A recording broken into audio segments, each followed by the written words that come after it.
মেঘের রাজ্য ছাড়িয়ে ধীরে ধীরে পরিষ্কার হচ্ছে গুয়াহাটি শহর। আকাশ থেকে সুন্দরী গুয়াহাটির দৃশ্যপটটাই আলাদা।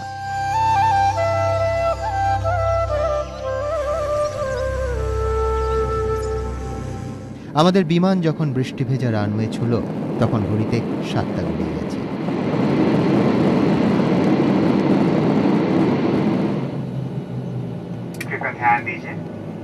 लोकप्रिय गोपीनाथ बरदलोई हवाई अड्डे गुवाहाटी पर आपका स्वागत है। লোকপ্রিয় গোপীনাথ বরদলৈ আন্তর্জাতিক বিমানবন্দর থেকে শহরের দূরত্ব 25 কিলোমিটার। 8টা নাগাদ বিমানবন্দর থেকে রওনা দিলাম আমরা।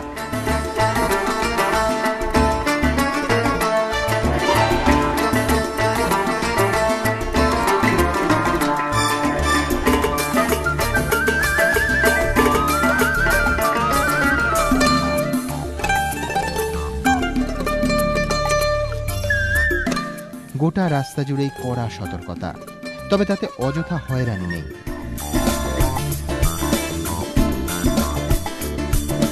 বিমানবন্দর থেকে শহরে যাওয়ার রাস্তার দুপাশের ছবিটা এক কথায় মন ভালো করে দেয়া। দূরে ছোট্ট ছোট্ট পাহাড় যেন হাতে আঁকা।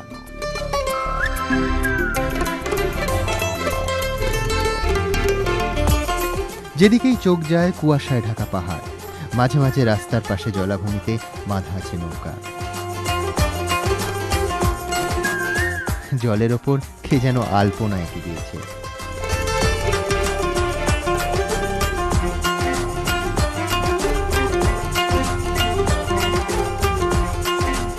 জালুকবাড়ি মালিগাঁও ছাড়িয়ে শহরের প্রাণকেন্দ্রে ঢোকার মুখেই চোখে পড়ল আরও এক পাহাড়।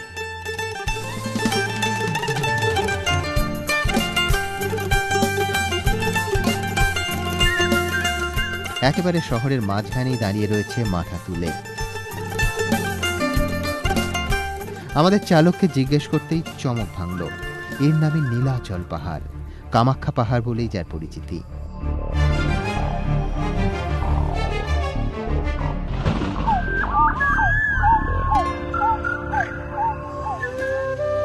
আর ঠিক এই পাহাড়েই রয়েছে কামাখ্যা মন্দির।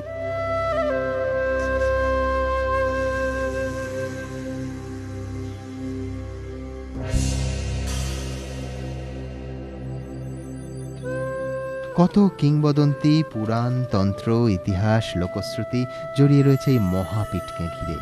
আর তাকে আবিষ্কার করতেই আমাদের গুয়াহাটি আসা। আর প্রথমেই মন ভরে গেল নীলাচল পাহাড়ের রূপ দেখে। গুয়াহাটি শহর আর 5টা পাহাড়ি শহরের থেকে একেবারে আলাদা। রাস্তার ডান পাশেই রয়েছে রেল লাইন, আর বাঁদিক জুড়ে ব্রহ্মপুত্র। 10 পা অন্তর ফুলের দোকান। ছোট্ট শহরে মন্দিরের সংখ্যা দেখে একে মিনি বেনারস বলতেই পারেন। প্রাচীন ভারতের প্রাগ জ্যোতিষপুরেই আজকের গুয়াহাটি। গোটা উত্তর পূর্ব ভারতের প্রবেশদ্বারও বলা যেতে পারে এই শহরকে। পুরাণ মতে ব্রহ্মপুত্রের দক্ষিণ পারে 55 মিটার ওপরে দৈত্যরাজ নরকাসুর এই শহর তৈরি করেন। কামাখ্যার মাহাত্ম্যকে অনুভব করতেই আমাদের অসম আশা। ফলে হোটেলে বসে সময় কাটানোর কোনো মানেই হয় না। ব্যাগপত্র রেখে স্নান পর্ব সেরে আমরা বেরিয়ে পড়লাম কামাখ্যার উদ্দেশ্যে।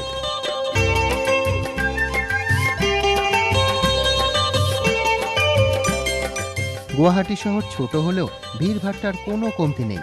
রাস্তাঘাট অপেক্ষাকৃত সরু হলেও পরিষ্কার। ট্রাফিক আইনে তেমন কড়াকড়ি নেই বললেই চলে।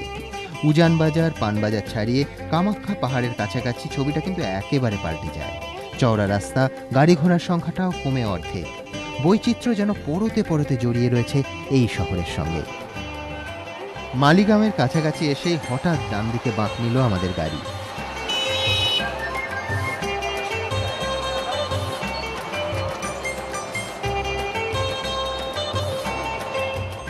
দশমহাবিদ্যা গেট ছাড়িয়ে আমরা কামাখ্যা পাহাড়ে চড়তে শুরু করলাম। এঁকে বেঁকে রাস্তা এগিয়ে গেছে পাহাড়ের বুক চিরে।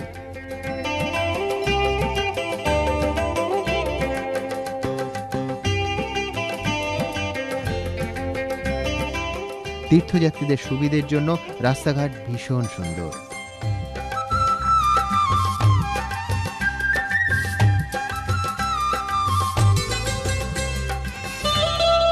খাদের দিক রেলিং দিয়ে ঘেরা। মাঝে মাঝে ভিউ পয়েন্ট রয়েছে পাহাড়ের ওপর থেকে গুয়াহাটি শহরের দৃশ্য দেখার জন্য। নীলাচল পাহাড়ের নিচ থেকে মন্দিরের দূরত্ব প্রায় 4 কিলোমিটার। আমরা যখন মন্দিরের নিচে পৌঁছলাম তখন বেলা গড়িয়ে 11টা ছুঁই ছুঁই। এরপর আর গাড়ি যায় না, বাকি পথটুকু পায়ে হেঁটেই যেতে হয়। রাস্তার দুপাশে সারি সারি দোকান।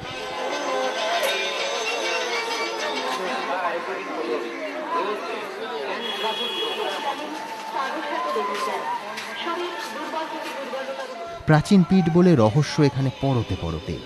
গনগনে সকাল হলেও মনের মধ্যে তখন শুরু হয়ে গেছে আলো আঁধারির খেলা। উঠছে প্রত্যাশার পারন্তি পুরাণ আর ইতিহাস। শহর থেকে 10 কিলোমিটার উত্তর পশ্চিমে ব্রহ্মা বিষ্ণু মহেশ্বর 3 শিখরের নীলাচল পাহাড়ে 525 ফুট উঁচু শিব পর্বতে দেবীর অধিষ্ঠান। মন্দিরের মূল ফটক পেরোতেই চোখের সামনে দেখতে পেলাম কামাখ্যা মন্দির।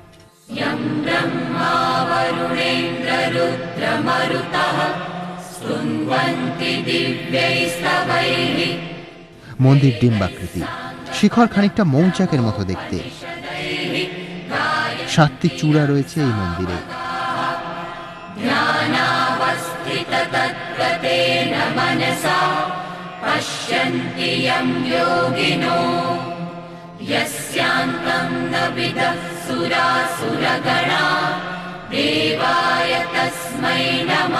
প্রস্ফুটিত পদ্মের ওপর 3টি স্বর্ণ কলস, তার ওপর 3টি ত্রিশূল।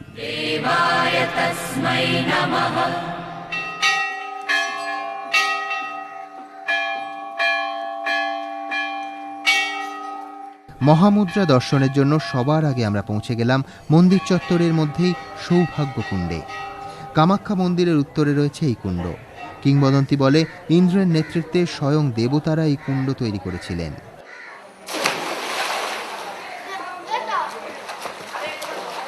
এখানে স্নান তর্পণ করেই কামাখ্যা দর্শনের বিধি রয়েছে। সৌভাগ্য কুণ্ডের পশ্চিম তীরে স্নান তর্পণ ও মুন্ডন করাই বিধি। কিংবদন্তি বলে এই কুণ্ড প্রদক্ষিণ করলে পৃথিবী প্রদক্ষিণের ফল লাভ হয়। এই সৌভাগ্য কুণ্ডেই ছাগল বা পায়রাকে স্নান করিয়ে বলি বা শুধু উৎসর্গ করার জন্য নিয়ে যাওয়া হয়। আর এই সৌভাগ্য কুণ্ডের তীরেই রয়েছে ব্রহ্মা বিষ্ণু মহেশ্বর ও গণেশ মূর্তি। সেখানে প্রণাম জানিয়েই দেবী মন্দিরে প্রবেশ করার রীতি। ওম শ্রীমন্মহাগণাধিপতয়ে নমঃ। ওম শ্রী ভূদেবতাভ্যো নমঃ। কামাখ্যা মন্দিরে প্রবেশ করতেই সামনে রয়েছে 12টি প্রস্তর স্তম্ভের মধ্যে দেবীর চলন্তা মূর্তি। এই মূর্তির নামই হরগৌরী মূর্তি বা ভোগা মূর্তি। দেবীর 6টি মুখ, 18টি চোখ। দ্বাদশ ভূষা দেবী, সিংহ সব পদ্মাসনা।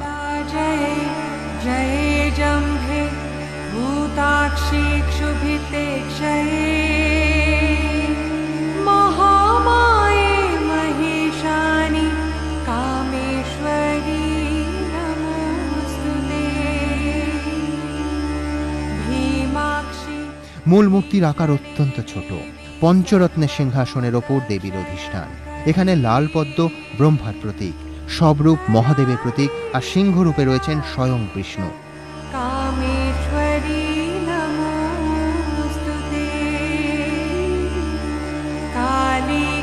অর্থাৎ ব্রহ্মা বিষ্ণু মহেশ্বর মহা তেজময়ীর বাহন রূপে অবস্থান করেন এখানে।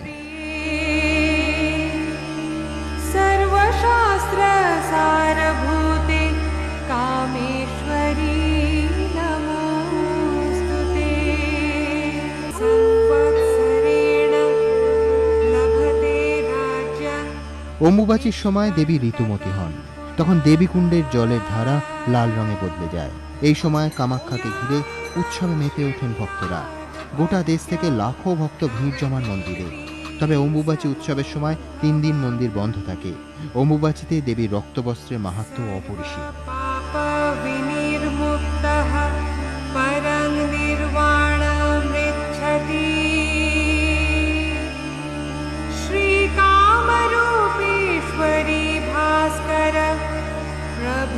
प्रकाशितां भोजनि भायतानने অম্বুবাসীর সময় এটা মায়ের তখন রজস্বলা হয়। যখন আদ্রা নক্ষত্র সূর্য সংক্রমণ হয় তখন পৃথিবী ঋতুমতী হয়, আর সেই বর্ষাকালে আষাঢ় মাসে এই অম্বুবাচী উৎসবটা পালন করা হয়। অম্বুবাচী পহান বিয়া ছাড়াও কামাখ্যা মন্দিরে সারা বছরই উৎসবের মেজাজ থাকে। শারদীয়া দুর্গাপুজো, লক্ষ্মী পুজো, কালী পুজো ছাড়াও এখানে নবান্ন, দুর্গাদৌল, বাসন্তী পুজো, মদন চতুরালী, শিবরাত্রি, জন্মাষ্টমী, রটন্তী কালী পুজো, সরস্বতী কালী পুজো, দোলযাত্রা ও মামনী পুজো হয়। তন্ত্র সাধনার পীঠস্থান কামাখ্যা পূর্ণ শক্তিপীঠ। ॐ शन्नो देवीरभिष्टय अपो भवन्तु पीतये संयोरभिस्रवन्तु नः।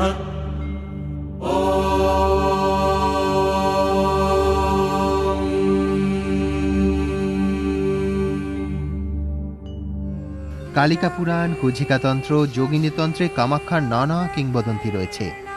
কামদেব বিশ্বকর্মাকে দিয়ে নাকি এই মন্দির নির্মাণ করিয়েছিলেন।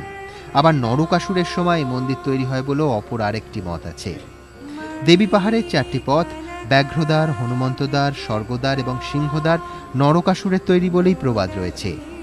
দেবীকে পত্নী রূপে পাওয়ার কামনায় নরক রাজা নাকি এক রাতের মধ্যেই এই 4টি পথ তৈরি করিয়েছিলেন, কিন্তু শেষ পর্যন্ত তার আশা পূর্ণ হয়নি। মহামায়া কুরকুট বেশ ধারণ করে মায়া বিস্তার করে তাকে বিনাশ করে।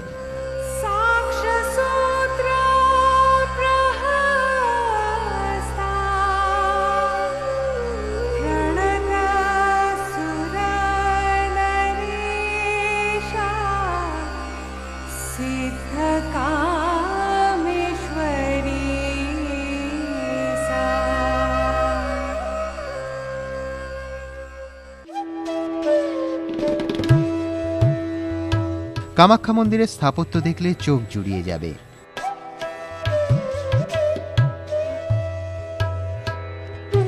প্রাচীন অহোম স্থাপত্যের ছোঁয়া রয়েছে মন্দিরের স্থাপত্যে।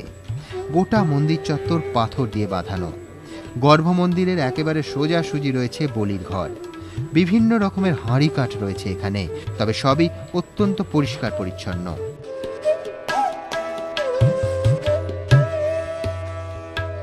মূল মন্দির থেকে বেরিয়ে অনেক ভক্তই অর্ধচন্দ্রাকৃতি গর্ভগৃহ প্রদক্ষিণ করে। এছাড়াও গোটা মন্দিরও প্রদক্ষিণ করা হয়।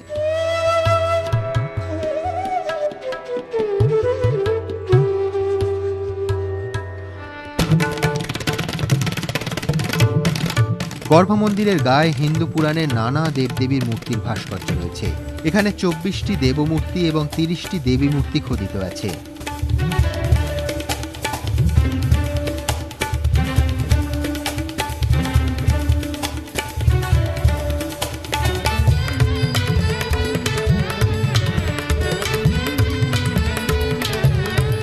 একে অনেকে 6 রাগ, 18 উপরাগ এবং 30 রাগিনীর প্রতীক বলেও বর্ণনা করেছেন।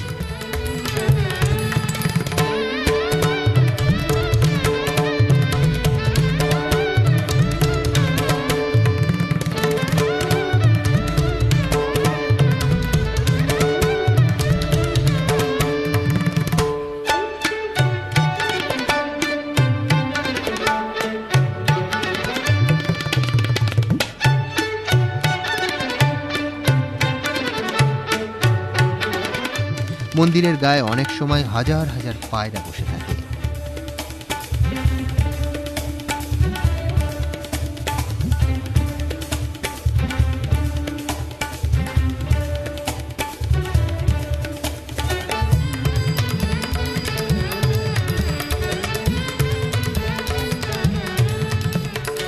নাট মন্দিরের বাইরের অংশে অশ্বমুখ, গোমুখ আদি গন্ধর্বের মূর্তি দেখা যায়।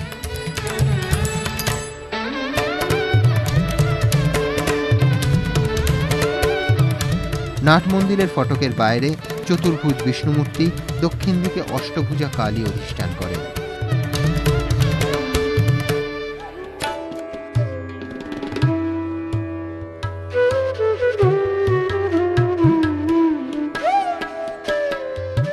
এছাড়া এখানে চক্র ভৈরবীর মূর্তিও রয়েছে।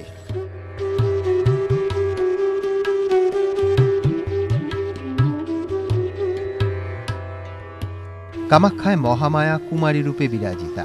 কামাখ্যায় কুমারী পুজো করলে সর্বদেবী পুজোর ফল লাভ হয় বলে বিশ্বাস। এছাড়াও কামাখ্যা মন্দিরে দেবী অন্যান্য নানা মতে পূজিত হন। রীতি মেনে প্রতিদিন সকালে একটি করে ছাগল বলি দেওয়া হয়। এছাড়া সারা দিনই বলিদান চলতে থাকে। পায়রা বলি এই পীঠের অন্যতম বৈশিষ্ট্য। দেবী পূজার আচারও একেবারে অন্যরকম। এখানে মোষ বলিও হয়।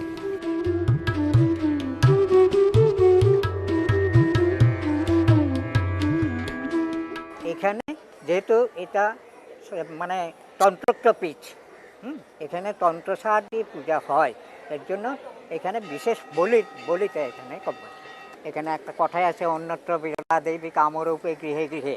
যেখানে কামরূপের কোনো জায়গায় বসে, তবে কামরূপের পরিসীমা যেটা বলতেছি শাস্ত্রে কিন্তু পরিসীমাটা অনেক বড় ছিল, এখন তো ছোটো একখানা গ্রাম হয়ে গেছে। তো যাকে এই যে মানে কামরূপের যেখানেই বসে আপনি যে কোনো জায়গায় মাকে ধ্যান করেন, মা ওখানেই প্রকট হয়ে যাবে। মন্দির চত্বরেই রয়েছে বিশ্বকর্মার মূর্তি, আর তার পাশেই আছে সারি সারি ঘণ্টা। দেবীর নামে জয়ধ্বনি দিয়ে ভক্তরা ঘণ্টার ধ্বনি করে।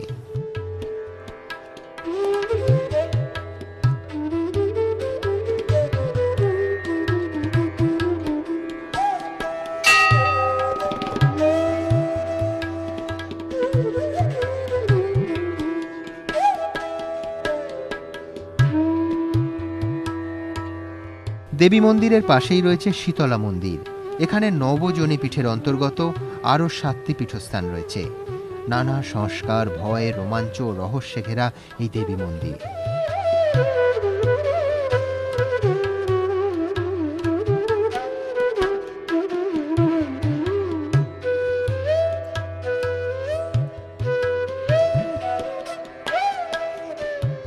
লোকশ্রুতি, কামাখ্যা পাহাড়ে নাকি বশীকরণের সাহায্যে পুরুষদের ভেড়া বানিয়ে দেয়া হয়। মন্দির চত্বরে অনেক ভেড়াও ঘুরতে দেখা যায়।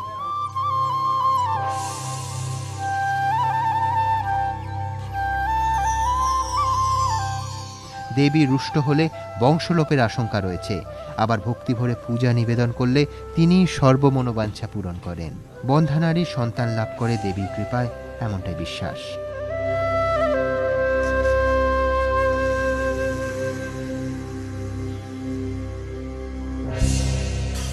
কামাখ্যা মন্দিরের কিংবদন্তি যেন জীবন্ত হয়ে উঠতে লাগলো আমাদের সামনে। ওদিকে প্রকৃতি চলছে নিজের খেয়ালে। রোদ বৃষ্টির খেলায় ভ্রুক্ষেপই ছিল না আমাদের। মহাশক্তি পীঠের আনাচে কানাচে ঘুরে বেড়াচ্ছিলাম আমরা।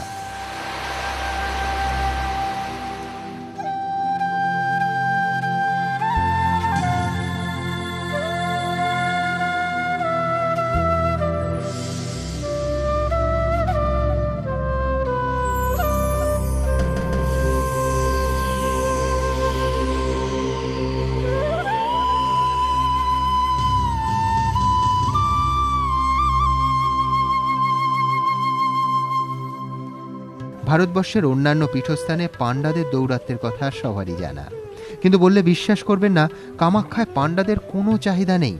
পুজো শেষে যা দেবেন তাতেই তারা সন্তুষ্ট। এটা আমরা শুনেছিলাম, বইতে পড়েছিলাম, কিন্তু কামাখ্যা ধামে এসে নিজেদের চোখে সেটা দেখলামও। পুরনো রীতি মেনে আজও চলছেন এখানকার পাণ্ডারা, আর এদের সাত্ত্বিকতার সার্টিফিকেট দিয়ে গেছেন স্বয়ং স্বামী বিবেকানন্দ। মন্দির থেকে নেমে এসে ভুবনেশ্বরী মন্দিরে ওঠার রাস্তাতেই ডান হাতে রয়েছে স্বামীজির স্মারকস্তম্ভ।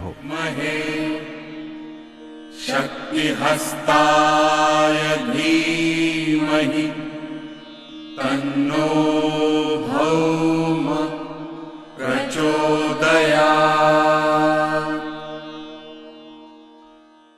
1901 সালের মার্চ এপ্রিল মাসে স্বামীজি গেছিলেন পূর্ববঙ্গ এবং আসাম পরিদর্শনে।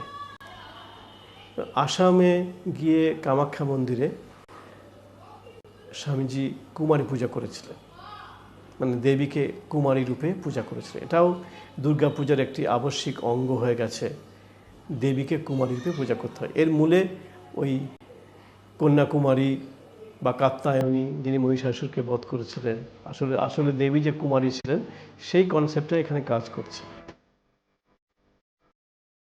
বিকেল বিকেল আমরা মন্দির থেকে বেরিয়ে ভুবনেশ্বর মন্দিরে পৌঁছে গেলাম। ভুবনেশ্বরী মন্দির কামাখ্যা মন্দির থেকে আরও খানিকটা ওপরে। ভুবনেশ্বরী মন্দিরে ঢোকার আগেই রয়েছে কামাখ্যা পাহাড়ের সর্বোচ্চ ভিউ পয়েন্ট। এখান থেকেই দূরের শহরকে দেখলে মনে হবে আপনি যেন স্বর্গে উঠে এসেছেন। নিচ দিয়ে বয়ে চলেছে ব্রহ্মপুত্র, এ যেন এক অন্য পৃথিবী।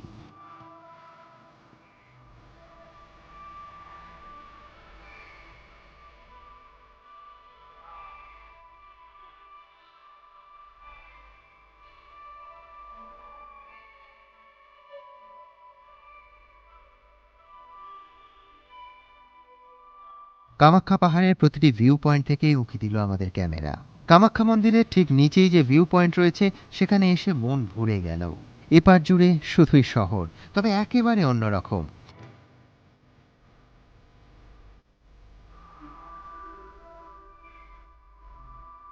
দূরে পাহাড়গুলোর মাথায় মেঘ নেমে আসছিল।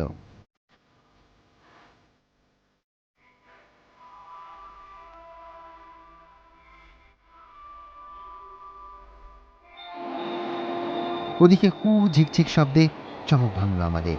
হঠাৎ যেন মাটি ফুঁড়ে উঠে এসেছে রেল লাইন, শহরের বুক চিরে চলছে ট্রেন।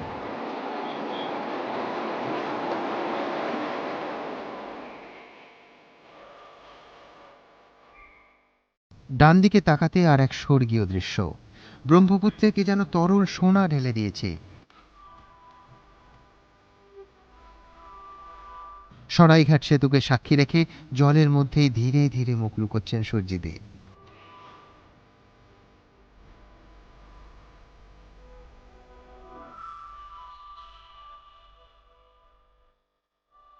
পাহাড়ে সন্ধে নামে এমনই চুপিসারে, তবে গুয়াহাটিতে যেন বিকেল গড়িয়ে সন্ধ্যা হয় একেবারে ম্যাজিকের মতো।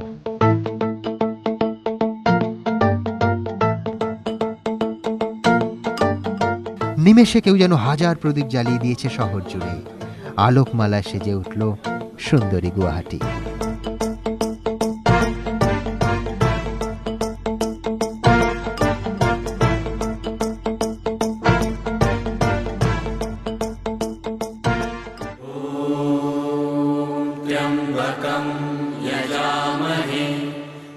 সন্ধে গড়াতেই আমরা রওনা দিলাম বগলা মন্দিরের উদ্দেশ্যে। কামাখ্যা মন্দিরের অগ্নিকোণে রয়েছে শ্রী কামাখ্যা বগলা মন্দির। প্রতি মঙ্গলবার নাকি এই মন্দিরে তন্ত্রক্রিয়ায় গুপ্ত শত্রুনাশ, মামলা মোকদ্দমায় জয়লাভ ইত্যাদি নানা ধরনের ক্রিয়া হয়ে থাকে।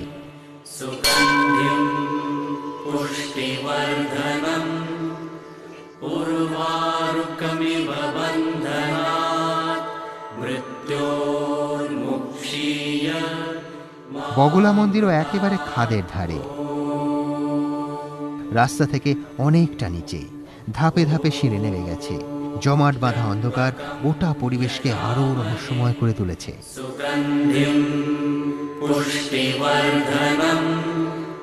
বগলা দেবীর পীঠস্থানটি একটি বিরাট পাথরের ওপর অবস্থিত।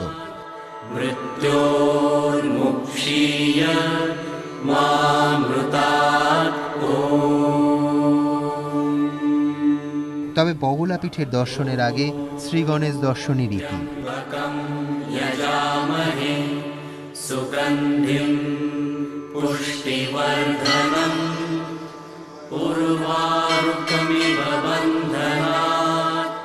সেখানে প্রণাম জানিয়ে গর্ভগৃহে প্রবেশ করতে হয়। বগলাপীঠ দর্শন করে মন্দির সংলগ্ন চাতালে এসে ধূপ আর প্রদীপ জ্বালান ভক্তরা। সেই আগুনে আমরাও মনকে শুদ্ধ করে নিলাম। আশ্চর্য এক নিস্তব্ধতা আছে এখানকার পরিবেশে। রাতের অন্ধকারে রীতিমতো গা ছমছম করবে আপনার। বগলা মন্দির থেকে যখন রাস্তায় নামলাম তখন প্রায় রাত 10টা, কিন্তু মন্দিরে তখনও বেশ ভিড়। অন্ধকার পাহাড়ি পথে এঁকে মেঁকে হোটেলের উদ্দেশ্যে রওনা দিলাম আমরা।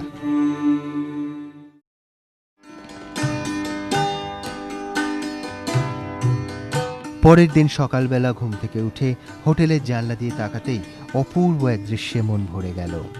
সূর্যদেবের তেমন দেখা না মিললেও বৃষ্টি ধরেছে। বকের বাসায় সকাল সকালই মায়ের আদর খাচ্ছে ছানারা।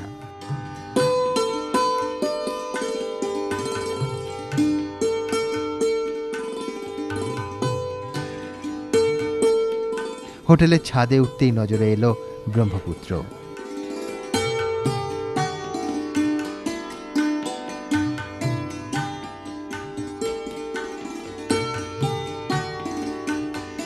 কাছে দূরে গাছের মাথাগুলো বকের ঝাঁকে সাদা হয়ে আছে, মনে হবে শরতের শুরুতে শ্বেত স্থলপদ্ম ফুটে রয়েছে।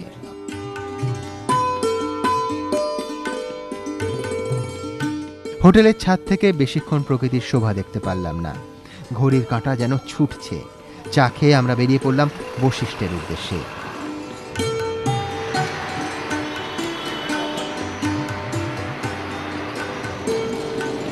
গুয়াহাটি শহর থেকে বশিষ্ঠ মন্দিরের দূরত্ব প্রায় 12 কিলোমিটার। সকাল সকালই বেরিয়ে পড়লাম আমরা। গুয়াহাটি তখন সবে আড়ামোড়া ভাঙছে। শহরের বুক চিরে এগিয়ে চললাম আমরা। শেষ কয়েক কিলোমিটার অত্যন্ত মনোরম, দুপাশে গাছের সারি। বর্ষার মরশুমে গাছপালার চেহারাই আলাদা, দু চোখ নিমেষে জড়িয়ে যায়। গুয়াহাটির দক্ষিণ পূর্বে সন্ধ্যাচল পাহাড়েই রয়েছে বশিষ্ঠ মন্দির। লোকশ্রুতি বলে এখানেই নাকি মহর্ষি বশিষ্ঠের তপবন ছিল। মন্দিরের চারিদিক পাহাড় দিয়ে ঘেরা, নির্জনতা চারিদিকে। এক অদ্ভুত প্রশান্তি রয়েছে এখানকার আবহাওয়ায়।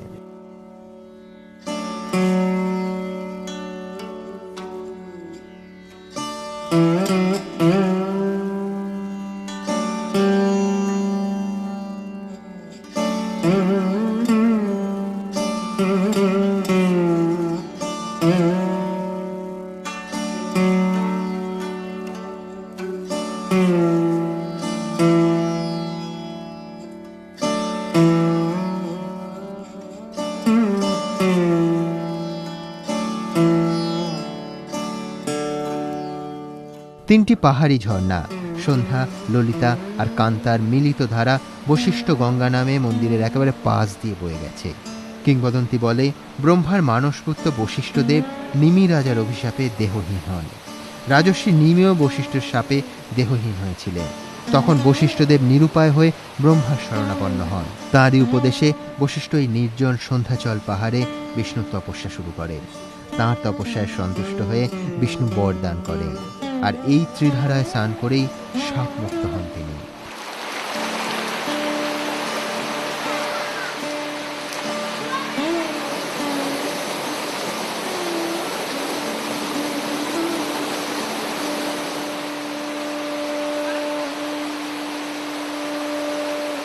বশিষ্ঠ গঙ্গার দুটি রূপ।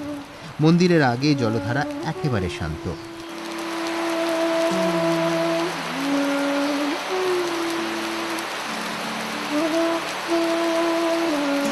কিন্তু মন্দিরের কাছে এসেই দুরন্ত গতিতে খানিকটা নিচে নেমে এসেছে পাহাড়ি ত্রিধারা।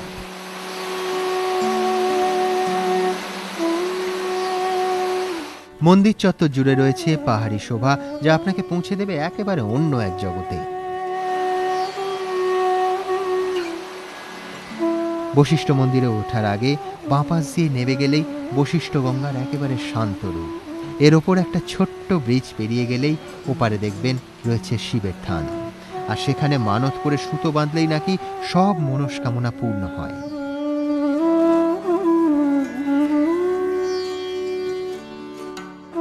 বশিষ্ঠ মন্দির থেকে আমরা যখন বেরোলাম তখন ঘড়ির কাঁটা 11টা ছাড়িয়ে গেছে।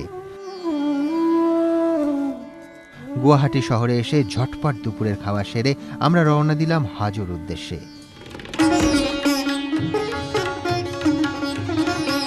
রাজীব চক মোড় দিয়ে সোজা এয়ারপোর্ট যাওয়ার রাস্তা না ধরে আমরা ডান দিক নিলাম। এই রাস্তাই চলে গেছে সরাইঘাট সেতুর দিকে।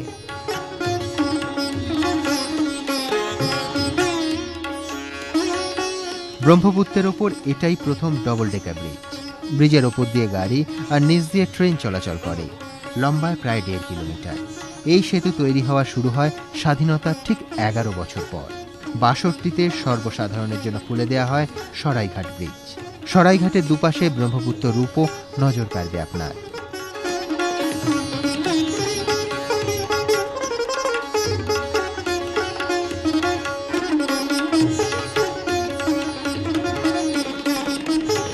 ব্রিজ পেরিয়ে সিঙ্গিমারি চক হয়ে 25 কিলোমিটার উত্তর পূর্বে রয়েছে হিন্দু, বৌদ্ধ আর ইসলাম ধর্মের মিলনক্ষেত্র হাজো।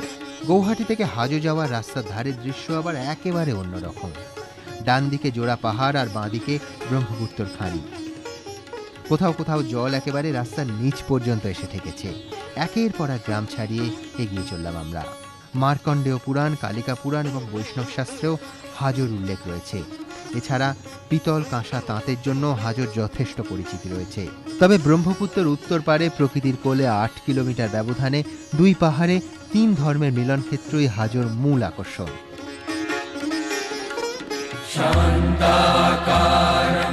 দুপুর 2টো নাগাদ আমরা পৌঁছে গেলাম হাজোর। আকারে আয়তনে একে ছোট্ট পাহাড়ি কসবা বলাই ভালো।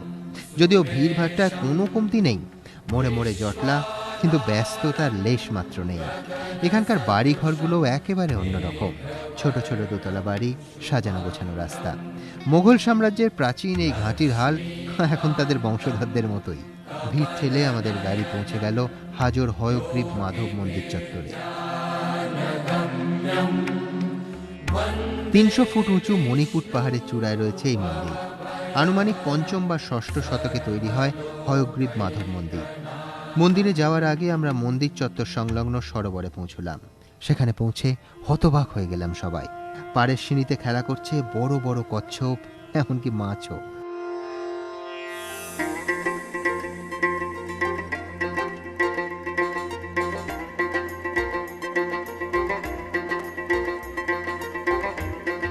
মজার ব্যাপার, এদের নাকি নানা নামও রয়েছে। তবে এমনি ডাকলেই সবাই পাড়ের কাছে ভিড় জমায়। মেওয়া হিসেবে কিছু বিস্কিট দিলেই কেল্লা ফতে। ছোট বড় মাঝারি সব ধরনের কচ্ছপ আর মাছেরা ভিড় জমালো পাড়ের ধারে।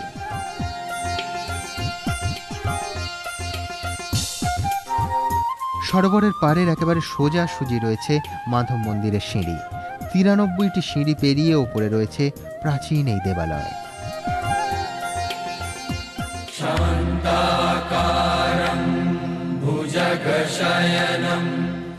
কিংবদন্তি বলে বিষ্ণু হয়াসুরকে বধ করে এখানে আশ্রয় নিয়েছিলেন। গর্ভগৃহে পাথরের উঁচু বেদিতে রয়েছেন দেবতা। বাঁয়ে বুড়ো মাধব ও বাসুদেব, ডান দিকে জগন্নাথ, মাধব ও গরু এবং দশভুজা দুর্গা মূর্তিও রয়েছে। পাহাড়ের ওপরে এই মন্দিরের স্থাপত্যের মধ্যেও রয়েছে সর্বধর্ম সমন্বয়ের ছাপ। হিন্দু, বৌদ্ধ, খ্রিস্ট ও ইসলামীয় স্থাপত্যের ছোঁয়া রয়েছে এই মন্দিরের গঠনশৈলীতে।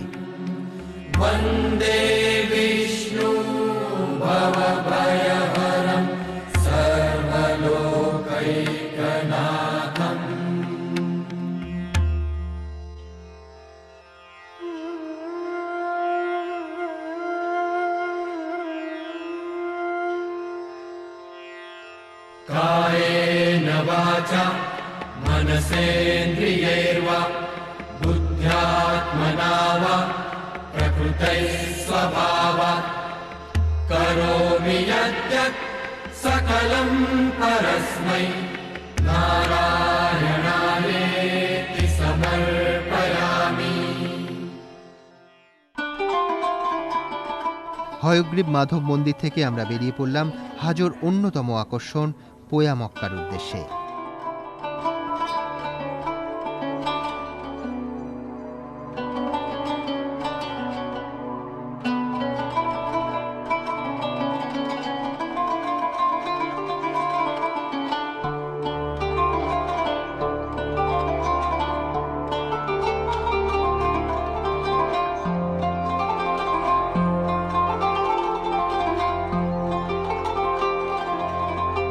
হয়গ্রীব মন্দির থেকে প্রায় 8 কিলোমিটার দূরে গরুরাচল পাহাড়ের ওপরে রয়েছে এই পোয়া মক্কা।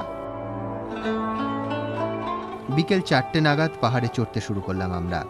একপাশে ঘন জঙ্গল, অন্যদিকে পাহাড়, চারিপাশে অসম্ভব নিস্তব্ধতা।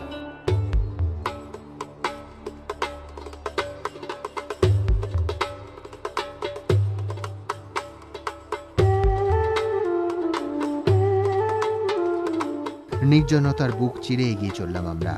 কোথাও কোথাও আবার রাস্তার হদিশ নেই। খানিকটা পা টিপে টিপে হাঁটার মতোই এগোতে লাগলো আমাদের গাড়ি।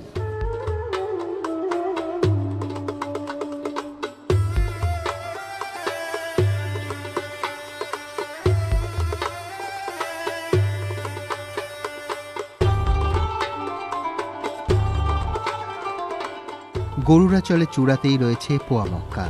সেখানে পৌঁছে মন ভরে গেল আমাদের।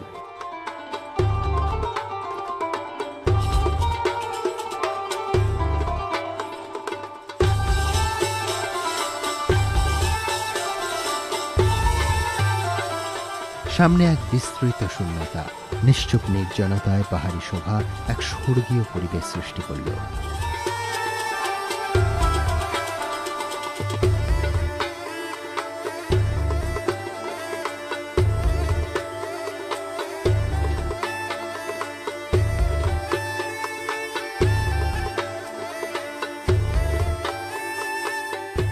মক্কায় যেতে অক্ষম মুসলিমরা এখানেই আসেন হজ করতে।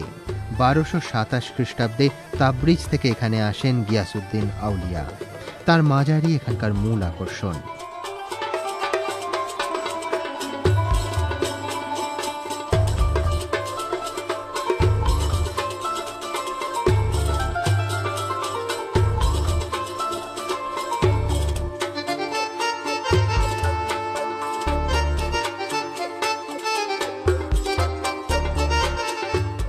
পরিব্রজক ইবন বতুতাও এখানে এসেছিলেন, তার লেখাতেও হজের উল্লেখ আছে।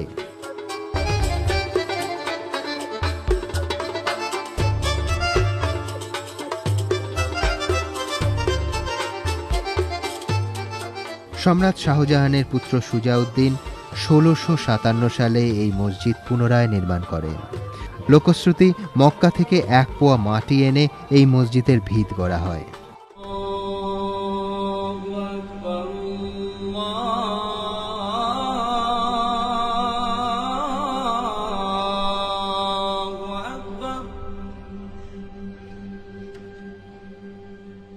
পোয়া মক্কা থেকে আমরা যখন গুয়াহাটির উদ্দেশ্যে রওনা দিলাম তখন সন্ধে গাঢ় হয়ে এসেছে।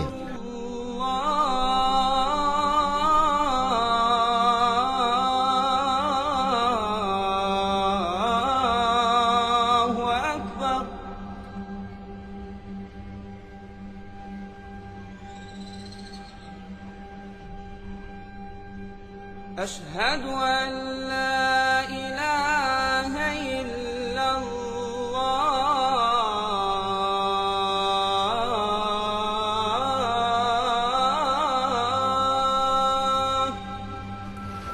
পরের দিন সকাল সকাল আমরা রওনা দিলাম উমানন্দের উদ্দেশ্যে। কাছারিঘাট থেকে ফেরি সার্ভিস রয়েছে। মাথাপিছু 10 টাকা ভাড়া দিয়ে টিকিট কেটে আমরা ভেসে পড়লাম ব্রহ্মপুত্রের বুকে।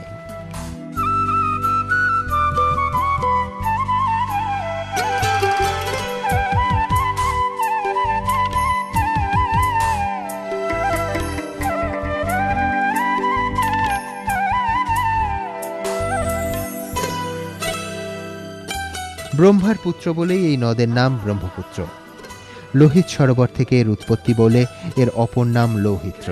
তিব্বতে এর নাম সাংপো। পৃথিবীর গভীরতম এই নদ অরুণাচলের ডিহং নামে পরিচিত। অসমের মধ্যে দিয়ে এই ব্রহ্মপুত্রই বাংলাদেশের যমুনা নামে বয়ে গেছে। ব্রহ্মপুত্রের বিশালতা দেখলে তাক লেগে যায়।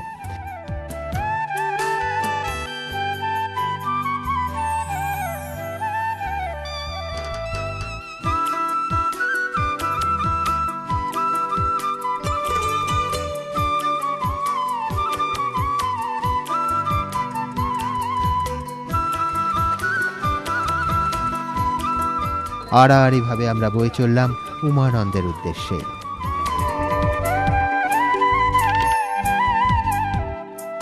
কামাখ্যা পাহাড়ের পূর্ব দিকে ব্রহ্মপুত্রের মাঝখানে দ্বীপ শৈলে আছে কামাখ্যা পীঠের ভৈরব উমানন্দ।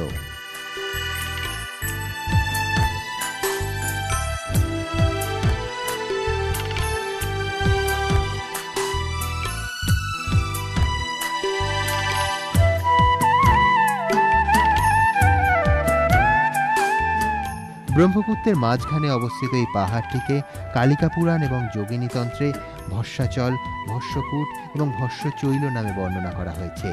এখন এই দ্বীপটি পিকক আইল্যান্ড বলে পরিচিত।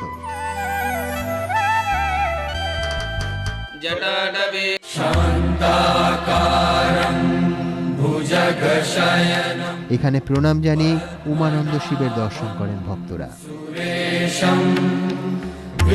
विश्वाधारं गगनसदृशं मेघवर्णं शुभाङ्गं लक्ष्मीकान्तं कमलनयनं योगिभिर्ध्यानगम्यं वन्दे विष्णु भवभयहरं सर्वलोकैकनाथम्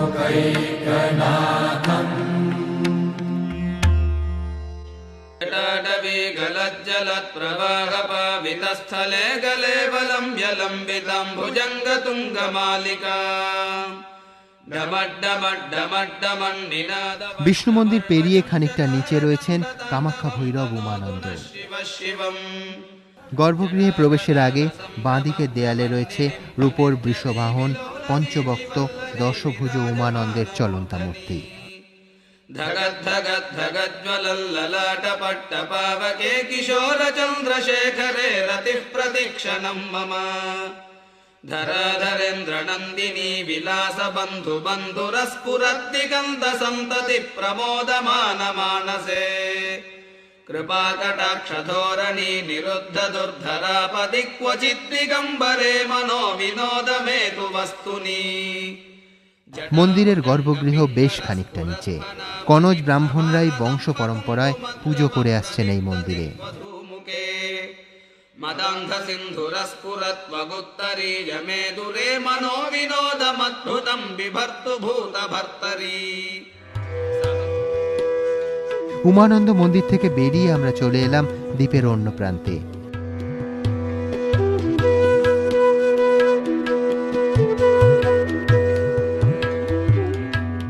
এখানকার পরিবেশও একেবারে অন্যরকম। প্রাকৃতিক শোভা আপনাকে নিমেষে পৌঁছে দেবে অন্য এক রাজ্যে। ব্রহ্মপুত্রেরও অন্য রূপ।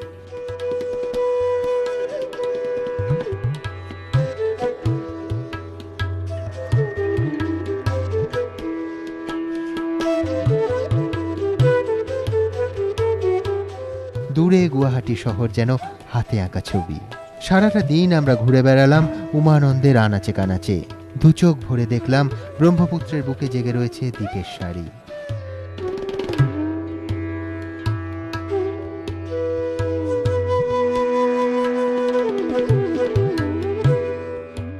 উমানন্দ ছেড়ে আসতে মন চাইছিল না, কিন্তু বিকেল বিকেল বেরিয়ে পড়লাম আমরা।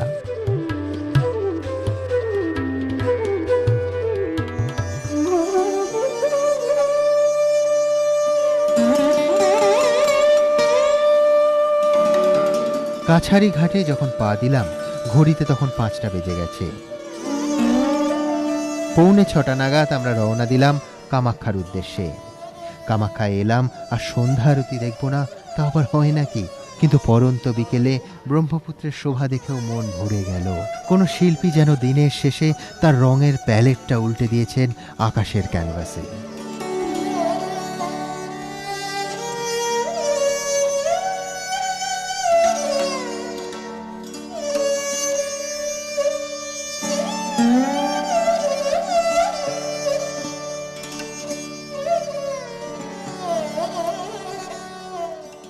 ক্ষণে ক্ষণে বদলাচ্ছে রং, বদলে যাচ্ছে ব্রহ্মপুত্রের রূপও।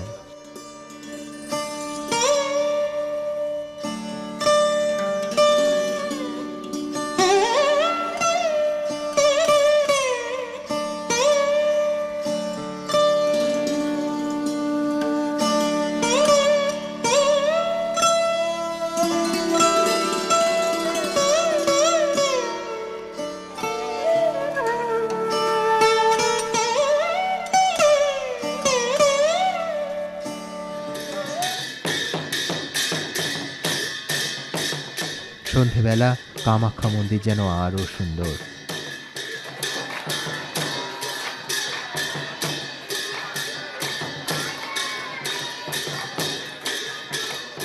বাহারি আলোর ছটায় সেজে উঠল মন্দির চত্বর।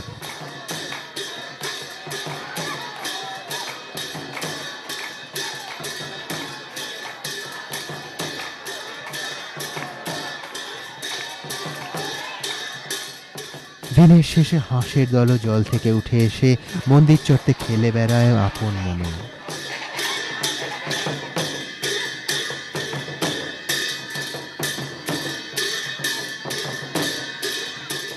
খানিকক্ষণ পরেই শুরু হলো সন্ধ্যারতির প্রস্তুতি। তারপরই মন্দির চত্বর গম গম করে উঠল ঢাকের বাদ্যিতে।